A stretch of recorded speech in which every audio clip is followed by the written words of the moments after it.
So hello everyone, नमस्कार साथियों। स्वागत है आप सभी का एक बार फिर से डेली करंट अफेयर्स की क्लास में।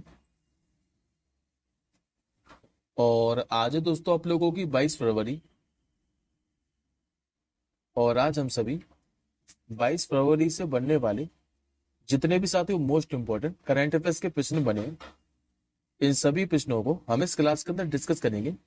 लेकिन साथियों उससे पहले एक बार मैं आपको 21 फरवरी के करंट अफेयर्स के प्रश्नों को क्विकली रिवाइज करा देता हूँ मात्र 2 मिनट के अंदर। उसके बाद हम लोग आज के प्रश्नों का डिस्कशन करेंगे। तो याद करिए साथियों, लास्ट क्लास के अंदर मैंने आप लोगों को पढ़ाया था कि अभी भारत के पहले निजी तौर पर विकसित जो सुपरसोनिक रैमजेट इंजन है, इसको नाम क्या दिया है? तो इसको नाम दिया दोस्तों तेज। आईसीसी की भी वनडे रैंकिंग जारी की गई थी, जिसमें नंबर 1 जो बल्लेबाज है ये अभी कौन बन गए? तो शुभमन गिल बन गए भारत के। और इन्होंने साथियों किसको पीछे छोड़ दिया है? तो याद रखेंगे पाकिस्तान के बाबर आजम को। ट्रांसजेंडरों के पहले अखिल भारतीय सम्मेलन का आयोजन ये भी राजस्थान के अजमेर के अंदर किया गया था। महिला प्रीमियर लीग में अभी सबसे युवा डेब्यू करने वाली जो खिलाड़ी है ये कौन बनी थी? तो ये जी कमलिनी बनी थी। 5वां क्वेश्चन मैंने आपको पढ़ाया था कि दूसरा अखिल भारतीय जो राज्य जल मंत्रियों का सम्मेलन है ये राजस्थान के उदयपुर के अंदर आयोजित हुआ है। अभी छत्रपति शिवाजी महाराज की 395वीं जयंती मनाई गई थी। और ये जो दोस्तों 395वें नंबर की जयंती है 21 तारीख को मनाई गई है, तो 19 फरवरी को। भारत सरकार के जो मुख्य आर्थिक सलाहकार थे जिनका नाम है बी अनंत नागेश्वरन, इनका दोस्तों भी कार्यकाल बढ़ा दिया है। और कितने वर्षों के लिए? तो 2 वर्षों के लिए। दिल्ली ओपन 2025 जो ओटीपी चैलेंजर टेनिस टूर्नामेंट है, इसमें भी पुरुष एकल का जो खिताब है ये किसने जीता है? तो फ्रांस के किरियन जैकेट के द्वारा। भारत सरकार ने जो पीएम आशा योजना है इसको कब तक के लिए बढ़ा दिया? तो 31 मार्च 2026 तक के लिए। और लास्ट 10वां क्वेश्चन मैंने आपको पढ़ाया था कि जो 9वीं एशियाई आर्थिक वार्ता है 2025 ये कहां पर आयोजित की गई है? तो महाराष्ट्र के पुणे के अंदर। आई होप साथियों आपको 21 फरवरी के सारे करंट अफेयर्स के क्वेश्चन क्लियर होंगे। अब बढ़ते हम लोग आज के प्रश्नों की ओर। तो आज का पहला क्वेश्चन दोस्तों आप लोगों के सामने ना, और आज का आपका जो पहला क्वेश्चन है ये स्पोर्ट्स से संबंधित है। आप लोगों से पूछ रहा है कि जो एशियन कप है 2025 जो टेबल टेनिस टूर्नामेंट है इसका जो आयोजन है ये कहां पर किया जाएगा? तो पहले तो साथियों आप इस क्वेश्चन का आंसर जान लीजिए कि जो एशियन कप है 2025 टेबल टेनिस टूर्नामेंट इसका जो आयोजन है ये शेनजिन चीन के अंदर किया जा रहा है। करेक्ट आंसर होगा आपको ऑप्शन नंबर सी। अब इस क्वेश्चन के बारे में आप लोग आगे समझिए। देखिए साथियों, जो एशियन कप है 2025 जो कि एक टेबल टेनिस टूर्नामेंट है, इसका इस बार जो आयोजन है ये 19 फरवरी से लेकर 23 फरवरी तक शेनजिन चीन के अंदर किया जा रहा है। और इसमें दोस्तों भारत की ओर से बात करें तो भारत की ओर से 6 सदस्यीय टीम अभी चाइना गई है। बात करते हैं हम लोग एशियन कप 2025 के बारे में। तो सबसे पहले दोस्तों आप लोग इसका फुल फॉर्म याद रखिएगा। फुल फॉर्म क्या है इसका? तो इंटरनेशनल टेबल टेनिस फेडरेशन और the Asian table tennis union. और इसी के द्वारा ये आयोजित की जाती है। ये हर साल आयोजित की जाती है। और पुरुष और महिला एकल दोनों में इसमें 32 खिलाड़ी भाग लेते हैं। यदि आप लोगों से पूछे कि इसका जो पहला संस्करण है ये कब आयोजित किया गया था, तो 1983 के अंदर। ये तो कि साथियों 2025 वाले संस्करण की बात। इससे पहले वाला 2022 में किया गया था। और कहां पर? तो बैंकॉक के थाईलैंड के अंदर। पुरुषों में विजेता कौन बना था 2022 के अंदर? तो जापान के तोमो काजू हरीमोटो। और जबकि महिलाओं में बात करें तो महिलाओं में चाइना की वांग यीदी विजेता बनी थी। अब बढ़ते हैं हम लोग आज के दूसरे प्रश्न की ओर। आज के साथियों को जो दूसरा क्वेश्चन है इस पे आप लोग स्टार मार्क कर लीजिए। आप लोगों से पूछ रहा है कि जो इलेक्ट्रॉनिक प्रिस्क्रिप्शन लाइसेंस है इसको लॉन्च करने वाला अभी दुनिया का जो दूसरा देश है ये कौन सा बन गया है? क्योंकि साथियों ये कोई और देश नहीं बल्कि अपना प्यारा भारत ही है। आंसर हो जाएगा आपको ऑप्शन नंबर ए। बात करते हैं दोस्तों हम लोग इलेक्ट्रिक प्रिस्क्रिप्शन लाइसेंस के बारे में। तो ये जो दोस्तों इलेक्ट्रिक प्रिस्क्रिप्शन लाइसेंस है ये पायलटिकली डिजिटल लाइसेंस है जो कि लॉन्च करने वाला भारत अब दूसरा देश बन गया है। और इसको दोस्तों पेश किसने किया है? तो केंद्रीय जो नागरिक उड्डयन मंत्री है जिनका नाम राम मोहन नायडू, इन्होंने ही इलेक्ट्रॉनिक जो कार्मिक लाइसेंस है इसको पेश किया है। इस पहल का उद्देश्य क्या है? तो लाइसेंसिंग जो प्रक्रिया है इसको सुव्यवस्थित करना, सुरक्षा और पारदर्शिता को सुधार करना है। अब ये तो कोई साथी दूसरे देश के बाद पहला देश पूछे आप लोगों से कि इलेक्ट्रॉनिक प्रिस्क्रिप्शन लाइसेंस लॉन्च करने वाला जो पहला देश है ये कौन सा था, तो पहला देश तो चीन था। अब बात करते हैं हम लोग अंतर्राष्ट्रीय नागरिक विमान संगठन के बारे में, जो कि साथी संयुक्त राष्ट्र की एक विशेष एजेंसी है जो अंतर्राष्ट्रीय नागरिक विमान के सुरक्षित और व्यवस्थित विकास को बढ़ावा देती है। स्थापना पूछी इसकी कब हुई थी, तो 1944 के अंदर। और इसका दोस्तों मुख्यालय पूछा गया कई बार, तो याद रखेंगे कनाडा के मॉन्ट्रियल के अंदर है। अब आज का आप लोग तीसरा प्रश्न देखिए। आज का साथियों आप लोगों से तीसरा क्वेश्चन पूछ रहा है कि अभी किस देश को समुद्री नेविगेशन सहायता के जो अंतरराष्ट्रीय संगठन है इसका उपाध्यक्ष चुना गया है। तो ये क्वेश्चन साथियों खाली वन लाइनर है, लेकिन आपकी एग्जाम के लिए महत्वपूर्ण बनेगा, क्योंकि ये कोई और देश नहीं बल्कि अपना प्यारा भारत ही है। आंसर होगा आपको ऑप्शन नंबर ए। अब इस क्वेश्चन में साथियों आपको 2 पॉइंट याद रखने हैं। एक तो पहले आपको ये याद रखना है कि जो समुद्री नेविगेशन सहायता के लिए अंतरराष्ट्रीय संगठन है, इसकी पहली आम सभा की जो मेजबानी है ये किस देश ने की है, तो सिंगापुर ने। और कब से लेकर कब तक, तो 18 से लेकर 21 फरवरी तक। और इसमें भारत को जो है इसको उपाध्यक्ष चुना गया। और जबकि साथियों इसकी पहली आम सभा में बंदरगाह जहाज रानी और जो जलमार्ग मंत्रालय के सचिव है जिनका क्या नाम है श्री टी.के. रामचंद्रन, इन्होंने भारतीय प्रतिनिधि मंडल का इसमें नेतृत्व किया है।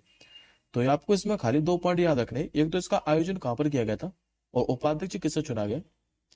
अब बढ़ते हैं हम लोग आज के चौथे क्वेश्चन की ओर। आज का चौथा क्वेश्चन दोस्तों आप लोगों से पूछ रहा है कि भी टाइम मैगजीन की वुमेन ऑफ द ईयर 2025 की सूची जारी की गई है और इसमें किस भारतीय महिला को अभी शामिल किया गया है। तो ये शामिल कर सकते डॉक्टर पूर्णिमा देवी बर्मन को। करेक्ट आंसर होगा ऑप्शन नंबर सी। अब इस क्वेश्चन के बारे में भी आप लोग आगे समझिए। देखिए साथियों जो पूर्णिमा देवी बर्मन है ये असम की जीव विज्ञानी है और इनको भी टाइम मैगजीन की वुमेन ऑफ द ईयर 2025 की सूची में शामिल कर लिया गया। डॉक्टर पूर्णिमा देवी बर्मन की बात करें तो टाइम मैगजीन की सूची में शामिल होने वाली ये दुनिया भर की 13 महिलाओं में से एक है। डॉक्टर पूर्णिमा देवी बर्मन की बात करें तो इनको दोस्तों 2017 और 2024 में जो विटनी गोल्ड अवार्ड है जो कि पर्यावरण के क्षेत्र में दिया जाता है इससे भी सम्मानित किया जा चुका है। बात करते हैं हम लोग टाइम मैगजीन के बारे में। तो टाइम मैगजीन दोस्तों एक अमेरिका की मीडिया कंपनी है जिसकी स्थापना कब हुई थी, तो 1923 के अंदर। अब आज का आप लोग पांचवा क्वेश्चन देखिए। आज का दोस्तों आपको जो पांचवा क्वेश्चन है ये पुरस्कार से संबंधित है। आप लोगों से पूछ रहा है कि भी किस राज्य की वन परियोजना को स्कॉच जो पुरस्कार है इससे सम्मानित किया गया है। ये किया गया विषय तो नागालैंड को। करेक्ट आंसर होगा ऑप्शन नंबर डी। देखिए साथियों नागालैंड का जो फॉरेस्ट मैनेजमेंट प्रोजेक्ट है इसको भी स्कॉच अवार्ड 2024 से सम्मानित किया गया है। और इसके अलावा बात करें तो मध्य प्रदेश का जो होशंगाबाद जिला है यहाँ पर कलेक्टर जो सोनिया मीणा है इनके सिटी बचाओ बच्चे बुलाओ अभियान को राष्ट्रीय स्कॉच अवार्ड से सम्मानित किया है। इस पुरस्कार की बात करें तो यह पुरस्कार राष्ट्रीय विज्ञान में उत्कृष्ट योगदान के लिए दिया जाता है। और जबकि इस पुरस्कार की स्थापना कब हुई थी, 2003 के अंदर। और ये दोस्तों पुरस्कार जो है ये किसके द्वारा दिया जाता है, स्कॉच ग्रुप के द्वारा। अब आगे बढ़ते हैं हम लोग आज के छठवें क्वेश्चन की। आज का साथियों आपको जो छठवां क्वेश्चन है ये दिवस से संबंधित है। आप लोगों से पूछ रहा है कि विश्व जो सामाजिक न्याय दिवस है यानी कि world day of social justice ये प्रति वर्ष कब मनाया जाता है। तो ये दिवस दोस्तों हर साल मनाया जाता है और 20 फरवरी को मनाया जाता है। करेक्ट आंसर हो जाएगा आपको ऑप्शन नंबर बी। और इस दिवस को दोस्तों मनाने का उद्देश्य क्या है, तो दुनिया भर में निष्पक्षता, समानता और जो समावेशिता है इसको बढ़ावा देना। और हर साल साथियों किसी न किसी विषय के साथ मनाया जाता है। तो 2025 के लिए इसकी थीम क्या है, तो strengthening A just transition for a sustainable future. ये इसकी दोस्तों 2025 के लिए थीम है। और हिंदी में बात करें तो एक सतत भविष्य के लिए न्याय संगत परिवर्तन को मजबूत करना, ये हिंदी में इसकी थीम है। बात करते हैं हम लोग world day of social justice के बारे में। इसकी घोषणा की बात करें तो जो यूनाइटेड नेशन जो जनरल असेंबली है इसने 20 फरवरी 2007 को world day of social justice को घोषित किया था। जबकि पहली बार ये दिवस कब मनाया गया था, 2009 के अंदर। अब आज के हम लोग 7वें प्रश्न की ओर बढ़ते हैं। आज का दोस्तों आपको जो 7वां प्रश्न है ये फेस्टिवल से संबंधित है। आप लोगों से पूछ रहा है कि अभी जो अली ये लेगांग त्योहार है ये भी किस राज्य में मनाया गया है। तो ये दोस्तों हर साल मनाया जाता है अली ए लेगांग त्योहार। और किस राज्य में? तो असम राज्य के अंदर। करेक्ट आंसर होगा ऑप्शन नंबर बी। बात करते हैं दोस्तों अली ए लेगांग के बारे में। तो अली ए जो लेगांग है इसका अर्थ क्या है? तो जड़ों और फलों की बुवाई किस महीने के अंदर मनाया जाता है फेस्टिवल? तो हमेशा दोस्तों फरवरी या फिर मार्च महीने के बीच में मनाया जाता है। और गिनमूर पोलो महीने के पहले बुधवार को ये मनाया जाता है। किसके द्वारा मनाया जाता है? तो मिसिंग जनजाति के द्वारा। और इसमें दोस्तों कौन सा नृत्य किया जाता है? तो गुमराग नृत्य किया जाता है, याद रखना है आपको। अब ये फेस्टिवल से संबंधित प्रश्न है, तो मैं आपको कुछ साथियों महत्वपूर्ण फेस्टिवल के बारे में रिवाइज कराता हूँ। जैसे कि दोस्तों आपको पक्के पागा हॉर्नबिल फेस्टिवल याद रखना है। ये हमेशा अरुणाचल प्रदेश के अंदर मनाया जाता है। लेकिन अगर आपसे सिंपल पूछे हॉर्नबिल फेस्टिवल, तब आप लोग दोस्तों आंसर करेंगे नागालैंड पर, जो कि 1 से लेकर 10 दिसंबर तक नागा जनजाति के द्वारा मनाया जाता है हर साल। लोसार फेस्टिवल पूछे तो आप लोग लद्दाख आंसर कीजिएगा। लेकिन लोसांग पूछ लिया आप लोगों से तो आंसर करेंगे आप लोग सिक्किम। नोआखाई फेस्टिवल हर साल उड़ीसा के अंदर मनाया जाता है। पुष्कर मेले की बात करें तो राजस्थान के अजमेर के अंदर, जो कि ऊंटों का सबसे बड़ा मेला है। अंडूरी महोत्सव और हरेला उत्सव दोनों ही उत्तराखंड के अंदर मनाया जाता है। और हरेला और हरेली में दोस्तों आपको कंफ्यूजन नहीं होना है। अगर हरेली पूछ ले तो आप लोग छत्तीसगढ़ आंसर कीजिएगा। चापचारकूट फेस्टिवल आपको मिजोरम के अंदर मनाया जाता है। होजगिरी त्योहार त्रिपुरा के अंदर। और खर्ची पूजा भी त्रिपुरा के अंदर। ओणम त्योहार पूछे तो आपसे केरल के अंदर। सुरुलिली मेरा होंगचोंगवा फेस्टिवल और जो निगोंग चोकवा उत्सव है ये भी मणिपुर के अंदर मनाए जाते हैं। अब बढ़ते हैं हम लोग आज के 8वें क्वेश्चन की ओर। आज का 8वां क्वेश्चन दोस्तों आप लोगों से पूछ रहा है, अभी फ्यूचर ब्रांड इंडेक्स 2024 जारी की गई है।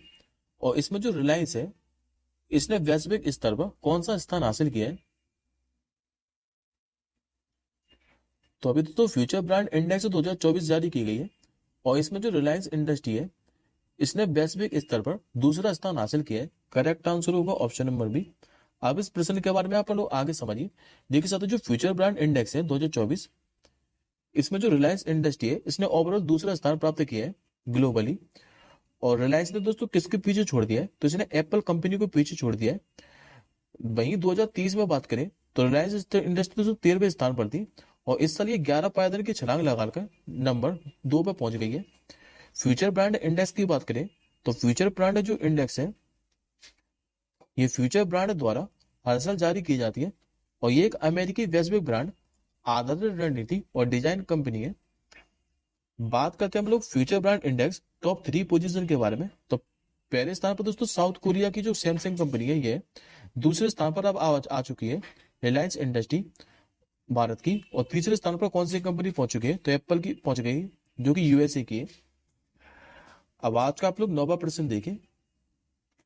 आज का 9वां क्वेश्चन दोस्तों आप लोगों से पूछ रहा है कि हाल ही में जो javelin anti tank guided missile है ये किस देश से भारत लेने वाला है? तो ये जो दोस्तों javelin anti tank guided missile है, जो कि साथियों पोर्टेबल मिसाइल है, इसको भारत लेने वाला है संयुक्त राज्य अमेरिका से। करेक्ट आंसर होगा ऑप्शन नंबर बी। अब इस प्रश्न के बारे में भी आगे समझिए। देखिए दोस्तों, याद होगा आप लोगों को कभी प्रधानमंत्री मोदी जी यूएसए की यात्रा पर थे और ये मैंने आपको बताया था। और इस यात्रा के बाद ये अनाउंस किया गया कि यूएसए जो है ये इंडिया को जो javelin anti tank guided missile है ये देगा। और सबसे बड़ी बात दोस्तों, उसका जो प्रोडक्शन है ये भारत में किया जाएगा। Javelin anti tank guided missile की बात करें, इसकी रेंज कितनी है? तो इसकी दोस्तों रेंज 2.5 किलोमीटर है। और इसको किस कंपनी ने विकसित किया है? तो अमेरिका की रेथियोन लॉकहीड मार्टिन कंपनी ने मिलकर। और ये एक man portable shoulder fire missile है, जो कि मैं आपको इमेज में देख पा रहे हो। बात करते हैं हम लोग अमेरिका के बारे में। तो अमेरिका की राजधानी दोस्तों वॉशिंगटन डीसी। मुद्रा यहाँ पर क्या चलती है? तो डॉलर। और अभी यहाँ के 47वें नंबर के राष्ट्रपति कौन बन गए? तो ये बन चुके थे तो डोनाल्ड ट्रंप। अब आज का आप लोग 10वां क्वेश्चन देखिए, जो कि आज की क्लास का आपका आखिरी क्वेश्चन है। और ये क्वेश्चन भी दोस्तों महत्वपूर्ण है, इस पे भी आप लोग स्टार मार्क कर लीजिए। आप लोगों से पूछ रहा है कि हाल ही में किस देश ने जो ओपेक प्लस है इसका सदस्य बनने की मंजूरी दी है? तो ये देश तो ब्राजील के द्वारा। करेक्ट आंसर होगा ऑप्शन नंबर सी। इस प्रश्न के बारे में भी आप लोग आगे समझिए। पहले तो दोस्तों आप लोग ये याद रखेंगे, जो ब्राजील है ये दुनिया का 7वां लार्जेस्ट ऑयल प्रोड्यूसिंग कंट्री है, जो कि प्रतिदिन लगभग तो 4 मिलियन बैरल ऑयल का प्रोडक्शन करता है और ग्लोबली प्रोडक्शन की बात करें तो लगभग दोस्तों 4% हिस्सा है इसका। ऑर्गेनाइजेशन ऑफ द जो पेट्रोलियम एक्सपोर्टिंग कंट्री है यानी कि ओपेक, ओपेक की सबसे पहले आप लोग स्थापना याद रखेंगे कि 14 सितंबर 1960 को हुई थी और हुई कहां पर थी तो इराक के बगदाद के अंदर। लेकिन वर्तमान में दोस्तों जो उसका हेडक्वार्टर है ये ऑस्ट्रिया के वियना के अंदर है। वर्तमान में सदस्य देशों की बात करें तो ये 12 सदस्य देशों का सदस्य हिस्सा है। 12 सदस्य देश कौन कौन से हैं तो एक तो इसमें अल्जीरिया, दूसरा इसमें इक्वेटोरियल गिनी, तीसरा इसमें गैबोन, चौथा है इराक, पांचवा है ईरान, छठवा इसमें कुवैत, सातवें की बात करें तो लीबिया है, आठवां इसमें नाइजीरिया, नौवा है रिपब्लिक ऑफ कॉन्गो, 10वां है सऊदी अरब, 11वां इसमें यूएई और 12वां कौन सा है तो वेनेजुला। और इसी में साथ ये जो ओपेक है ये ओपेक प्लस का विस्तार कर दिया गया था और विस्तार करके 2016 में इसे बनाया गया था। ओपेक का ही एक विस्तारित समूह है ये, जिसमें ओपेक सदस्यों के अलावा अन्य तेल उत्पादक देश भी शामिल है और इसमें अब ब्राजील को मिलाकर 11 अतिरिक्त देश शामिल हो गए। ये सारे के सारे दोस्तों 11 अतिरिक्त देश लिखे हुए हैं, एक बार आप लोग पीडीएफ से देख लीजिएगा।